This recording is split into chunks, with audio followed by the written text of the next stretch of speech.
The current influx of migrants to Canada, particularly from India, is not akin to earlier waves of migration that built this country and should not be viewed as such for a variety of reasons. The issue, unlike what many think, is not the ethnicity or the country of origin, but rather that recent migration is being absorbed into a very different Canada than the one that built by the earlier waves of immigrants. There is less vetting, more temporary entry, denser urban concentration, and a greater strain on housing and services. The debate from my perspective is whether successive waves function as net builders and contributors, those who expand the pie by creating infrastructure, institutions, and economic capacity, versus those who draw on what prior generations have established, especially under today's multiculturalism and the welfare state, or those who consume the pie. Canada's founding and early growth were acts of settlement and institution building in a nearly empty landscape, not supplementation of an existing system. Data from Statistics Canada, IRCC, and independent analysis, including the Fraser Institute and Bank of Canada, show a real difference in scale, selection, and economic trajectories and integration patterns between pre-1960s and 1970s waves and the post-2015 surge, particularly from India and the Middle East. Canada's earliest waves arrived with essentially zero infrastructure. They cleared land, built farms, railways, cities, and political institutions under high personal risk and no modern safety net. Post-war European boom, 1945 to 1967. After the Second World War, Canada accepted large numbers of displaced Europeans. There was Italians, Germans, Dutch, Portuguese, Hungarians, Ukrainians. These early European waves largely entered a low welfare, growing industrial economy and assimilated within 1 to 2 generations. The point system and global immigration era between 1967 and the late 1990s, a major turning point occurred when Canada introduced a points-based immigration system. In 1967, multiculturalism became official federal policy. Immigration selection became less explicitly race, ethnicity based. Major new migration sources came from India, China, Hong Kong, Philippines, Caribbean nations, Middle Eastern countries, African countries. We had refugee waves, included Vietnamese boat people, Ugandan Asians, Chilean refugees, and Canada became far more ethnically diverse. Modern high immigration era since the year 2000 and leading to present day, Canada entered a historically high immigration levels in the 21st century. Economic immigration, international students, temporary foreign worker program, refugees, and family reunification from India, China, Philippines, Nigeria, Pakistan.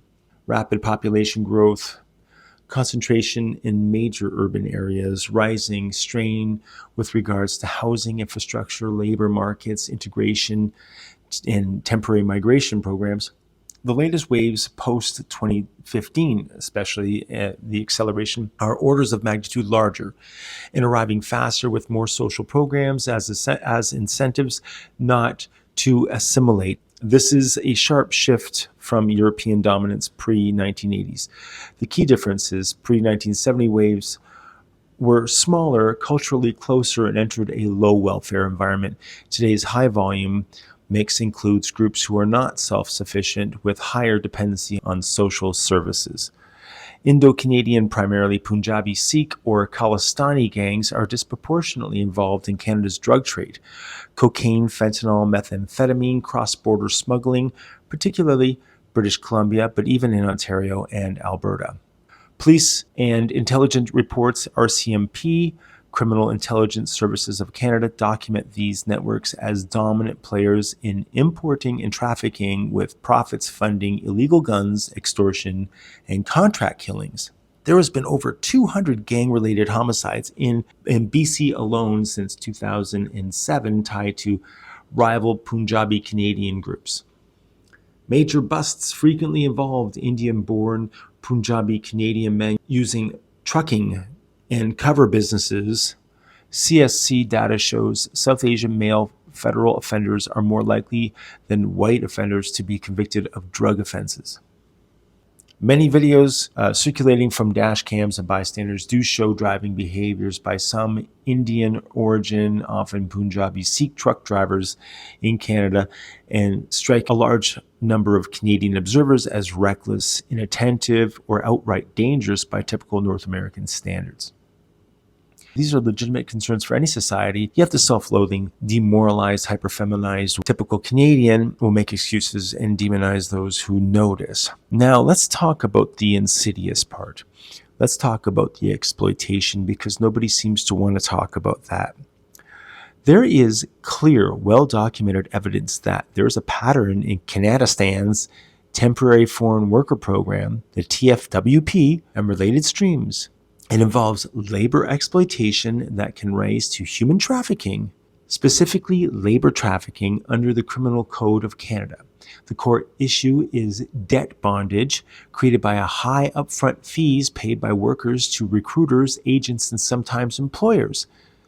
Fees that are often illegal but widespread, followed by workers arriving on employer-specific. So their visas are tied to an employer. It is closed. They cannot just leave that job and go and find another job from a Canadian worker. They are stuck. Their work permit is tied to a specific business. So workers arriving on employer-specific tied closed work permits only to face underemployment, unpaid wages, excessive hours, or outright non-payment while being unable to leave without risking deportation.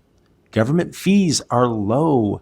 The actual IRCC processing fee for a work permit is only $155 per person, or $100 for open work permit holders. Employers pay a separate $230 compliance fee, or $1,000 fee for labor market impact assessment, an LMIA in some cases.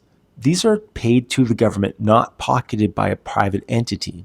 The real cost comes from illegal recruitment, consulting fees. Workers, often from India and the Philippines and Mexico or other source countries, are routinely charged $4,000 to $10,000 Canadian, sometimes the equivalent of 6 months to 2 years of their home country earnings, up to tens of thousands of dollars if you want the total package, which includes flight and documents, etc. These are charged by third-party recruiters, immigration consultants, or agents in the home country or in Canada. Canadian law prohibits employers from charging or recovering these fees from their workers. The employer is supposed to cover the recruitment costs. In practice, this rule is frequently violated, and the workers borrow heavily, often from their own family members, to be able to pay back, or moneylenders. The debt trap. This puts them in the debt trap. This debt trap workers, they arrive to work sometimes for little or nothing, and the money they earn effectively repays the recruiter, sponsor, or whoever it is that brought them there, instead of building their own life.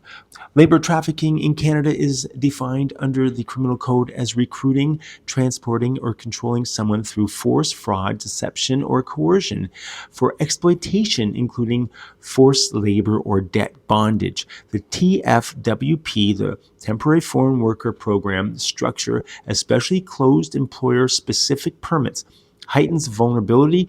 Workers can't easily switch jobs without losing status, fear reporting abuse, deportation risks, and face language barriers, isolation, and limited knowledge of their rights. The evidence includes the United Nations and Amnesty International. They both have reported a 2024 UN Special Report and a 2025 Amnesty Follow-up report called the Temporary Foreign Worker Program, a breeding ground for contemporary forms of slavery, citing widespread wage theft, excessive hours, physical and sexual abuse, and debt from recruitment fees. Workers described conditions amounting to, "I did not expect to be a slave." Tied permits create a subclass or racialized migrant workers at risk. This is Canada, and we have imported a subclass. Now, let's take a look here. The RCMP and police cases, labor trafficking investigators are are rising, disproportionately involving temporary foreign worker programs in low-wage sectors: agriculture, construction, hospitality, and food service caregiving.